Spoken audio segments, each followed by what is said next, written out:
So we need to understand the definition of economics and the concepts that are embedded in economics, such as scarcity, choice, rationality, opportunity cost, and the concept of marginal concepts.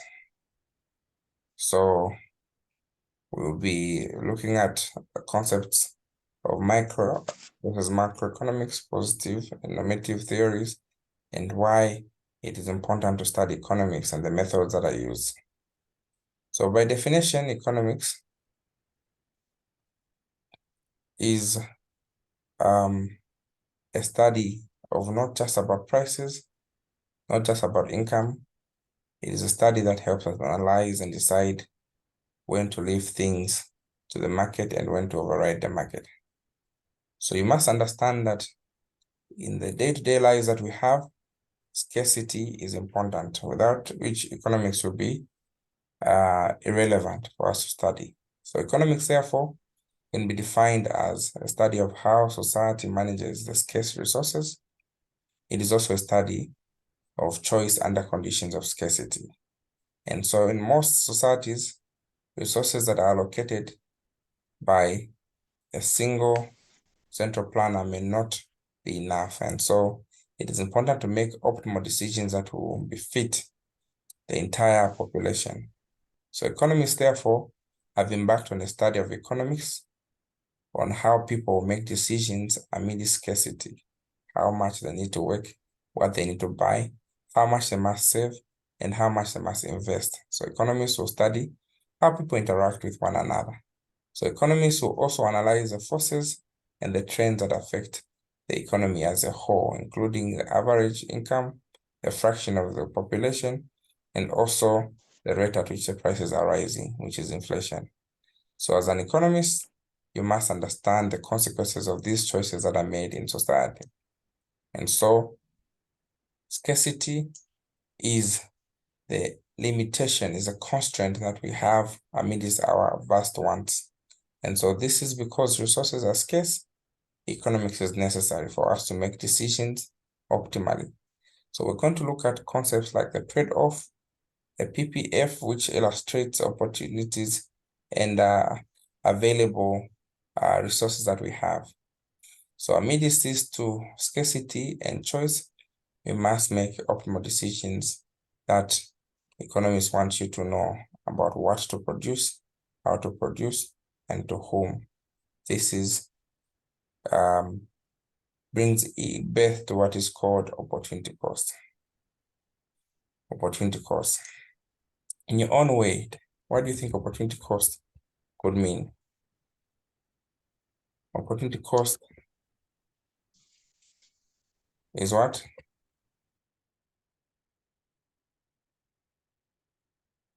So it's a fundamental concept in economics which refers to the value of the next best alternative foregone when you're making a choice or a decision.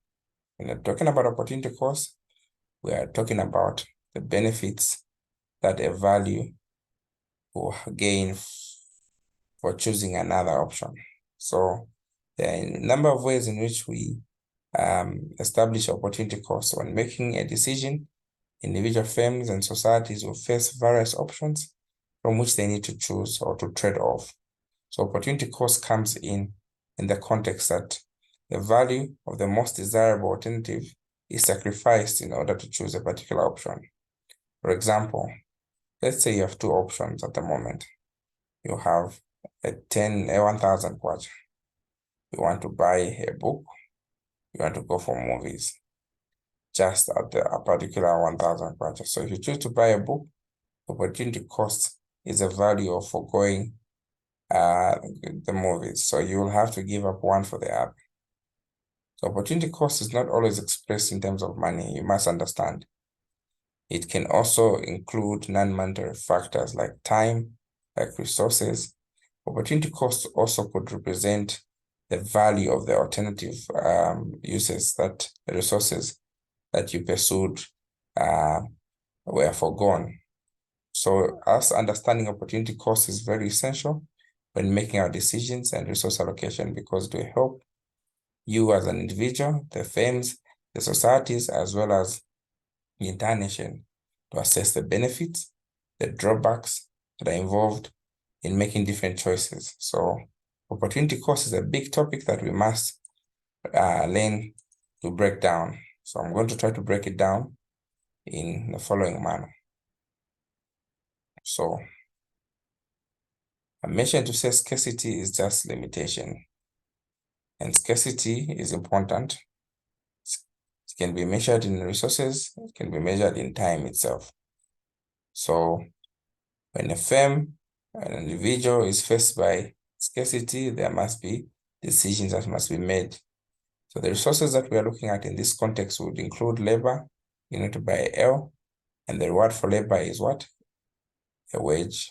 And capital, which will come in form of human capital or capital stock like machinery, and is denoted by the letter K. We also have resources in terms of land or natural resources, and we also have resources in terms of entrepreneurship. So whenever we have problems in economics of scarcity, the choices that we have will impact the firms, the households, and the government, because these are the key players in an economy. So as economists, we need to make decisions that will affect these three entities: the households, the firms, and the governments. So we need to explain how the economic system operates. We need to forecast the future of our economy and suggest ways of making it better. So now opportunity cost, like I mentioned, is a value of the best alternative forgone. So it can be both monetary and non-monetary. So the amount of other products that must be forgone or sacrificed to produce a unit is called opportunity cost. So I'm going to illustrate opportunity cost using what is called a PPF. I'm going to illustrate opportunity cost using what is called a PPF. What is a PPF? You've heard of a possibility frontier, production possibility frontier. So when you're dealing with choices, for instance, you have point A, you have point B, you have point C, you have point D.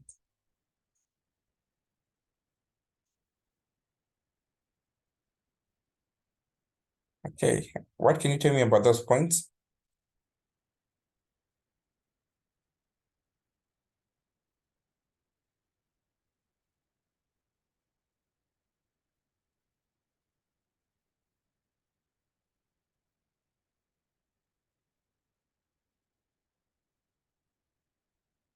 What can you tell me about those points?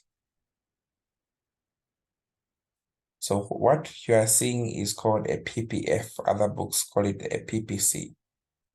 PPF is simply the production possibility frontier. Production possibility frontier actually is a graphic representation of the different combinations of two goods or services that can be produced given fixed set of resources and technology. So it is depicting to us the maximum output that we can achieve when these resources are efficiently and optimally utilized. This PPF you are seeing here is a typical illustration of a trade-off between one good or a service for another. So let's look at point A. Point A is depicting two goods, Y and X. So maybe we're consuming 7 units of what? Y, and 3 units of X.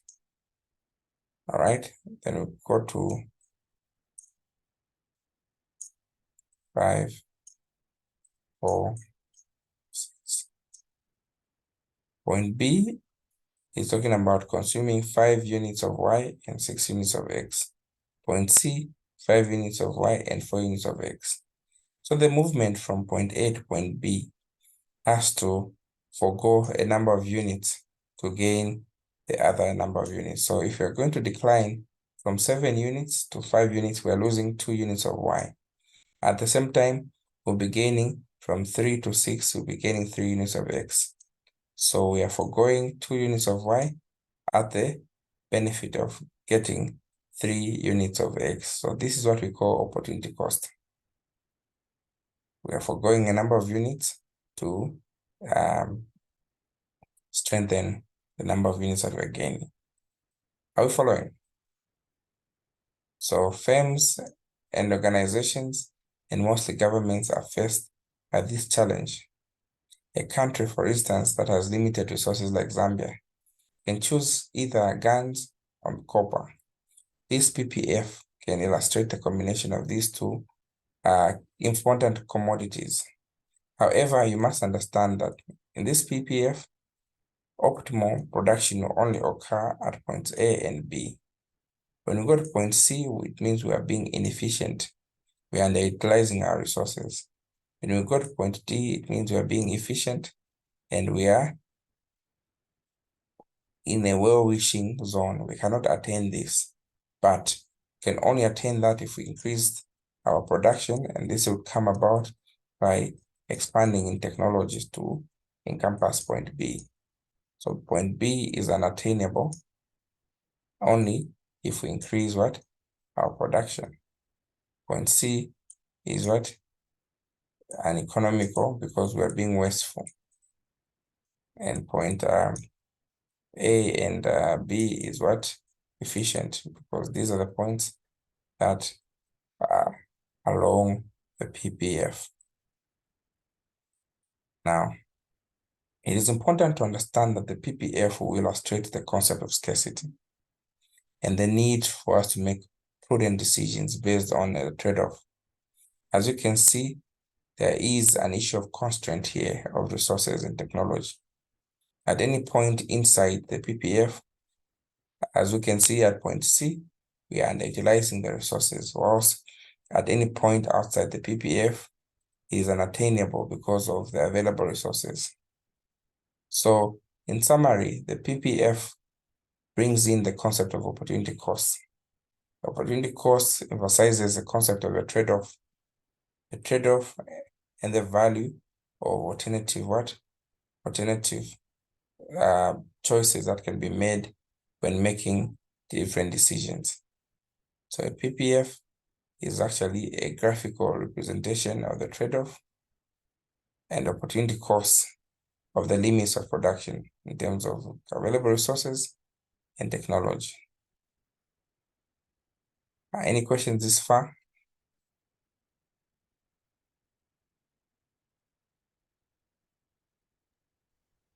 Jambo kukosa. Yeah. So let me ask you some questions just regarding what I've explained. So number one, what does the PPF represent?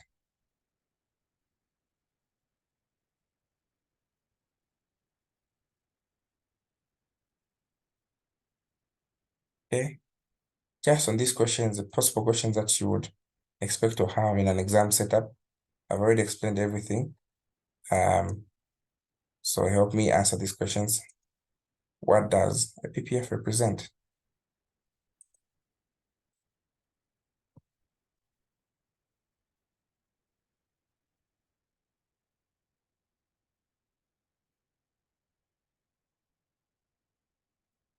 I explained all that. So PPF represents a combination of two goods and services that can be produced given a fixed resources and technology. It provides information about the trade-off and the limits of production and economy. The second question is asking us how opportunity cost reflected in the slope. How is this represented in our slope? So the opportunity cost here in the slope shows as follows. If we have a steeper slope, meaning we have a higher opportunity cost. If we have a smaller, you have a smaller opportunity cost, meaning if you're losing one good, like I was explaining here, in this context, we have good X and good Y. The slope, if it's steep, we're reducing 2 goods of Y to gaining 3 goods of what? X, so it's steeper. If it was narrower, we're reducing 2 goods of X and increasing by 1 good of two goods of Y and increasing one good of X, meaning it's narrower. Okay. What other questions do we expect to understand? The third one is asking us, can the economy operate efficiently and produce at a point outside the PPF? If not, why? Can we produce outside the PPF? No, we cannot operate efficiently outside the PPF. Why? Because it's unattainable given the resources that we have. I mentioned that. And how does technology impact the shape and position of the PPF? So if technology increases, we're going to shift outwards, meaning the technology we're going to have will do what? Will increase production, meaning the changes, even if the resources were the same, the quality of the resources will change, the population will change, there'll be change in the trade patterns. All right, question number 5, we're being asked, how does technology advancement impact the shape of the PPF? So technological advancement is important because the shape of the PPF will shift outwards. Any technological upgrade in any nation will allow us to be more efficient in production, will lead into mass production, and the economy will swell. The 6th question is asking, what does it mean if a point lies inside the PPF, and what concept are we learning from that? So if there's a point which is inside the PPF, it simply indicates that the economy is being underutilized. The resources are being underutilized, so there's room for improvement in terms of resource allocation, in terms of production efficiency to reach the point represented along the PPF. So if we're producing at point what? C, it means we are being wasteful. Our government is not working accordingly. So we need to push this there. But point D, how do we go to point D? We can only go to point D if technology increases. So meaning it will swell outwards. Are we together? Are we following? Okay. Yes. Yes, yes. Then we're being asked, what does it mean if a point lies on the PPF, and how does it indicate efficient allocation of resources? So on the PPF, what does it mean? If it is on, means that there's efficient allocation of resources, meaning the economy is using all its resources accordingly to produce a maximum value that the two goods X and Y must produce optimally without waste. That is at the point along, if it's falling here within A and B. So this means there's efficient allocation of resources. Then what other questions do we have? How does specialization and trade affect the position of the PPF? So trade and specialization will affect the position of the PPF by allowing countries to produce beyond their individual PPFs through mutual specialization and trade. This may tend to be more efficient and may cause efficient allocation of resources and thereby having a higher output level. I repeat, specialization is very important in trade because if you're becoming a jack of all trades, you may not be efficient. So if Zambia is good at producing sugar, it's what we call absolute advantage and comparative advantage. Absolute advantage is one where one country has and the other one completely doesn't have. So for instance, we have copper by our endowments, and this country doesn't have copper. So they could be good with livestock. It could be good with certain other natural factors. So we may trade off what we don't have or what we can never have for what we have. Then comparative advantage comes about where we have something more than the other. Of course, we may both be keeping cattle, but Zambia does more into animal husbandry. That is comparative advantage. So specialization is important, therefore, it allows countries to produce beyond their individual PPFs. So instead of Zambia trying to diversify in producing cattle, they'll say, no, us, we're just going to be focused on what? on copper. And this relationship, you can also highlight it with what we are trying to have between Zambia and what? Congo. Congo people, they're not so much into farming because they are prioritized what? They are prioritized mining. And so with the alliance that they are making with this government, Zambia wants to dominate so much in producing maize to feed them, and also we at the expense of money or mining should gain forex. Are we together? So we also Yes, sir. the other question to say, can a country produce beyond the PPF? If so, what will be the implications? So a country producing beyond the PPF, in theory, a country can produce beyond the PPF through technological advancement. However, in practice, there are limits to production, like resource constraints, technological feasibility. So it is an arguable fact, which I need you to understand, that economics is a myth. On paper, certain things will make sense, but in reality, going beyond the PPF means having an endowment that has not yet been discovered now. For instance, for us to expand our productivity, unless technological advancement has come through to ensure that we discover other deposits of minerals that are in Zambia. No wonder this government now has embarked on a lot of programs like investments in exploration of minerals so that our PPF could swell and grow. All right. Lastly, but not the least, just regarding this question, how can economic growth influence the expansion of the PPF over time? How would economic growth influence expansion of the PPF over time? So economic growth indeed influences the expansion of the PPF over time. But how is this done? Through factors like technological progress, investment in capital, improvement in human capital. Also, economy can increase its productive capacity by leading overproduction into an outward shift of the PPF. So basically, the PPF is just a small concept that is big in nature because it gives you an illustration of how behavior must be done in terms of production.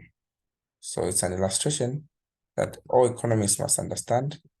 It brings in about decisions and a trade-off. So with this being said, I will end here unless there are any questions.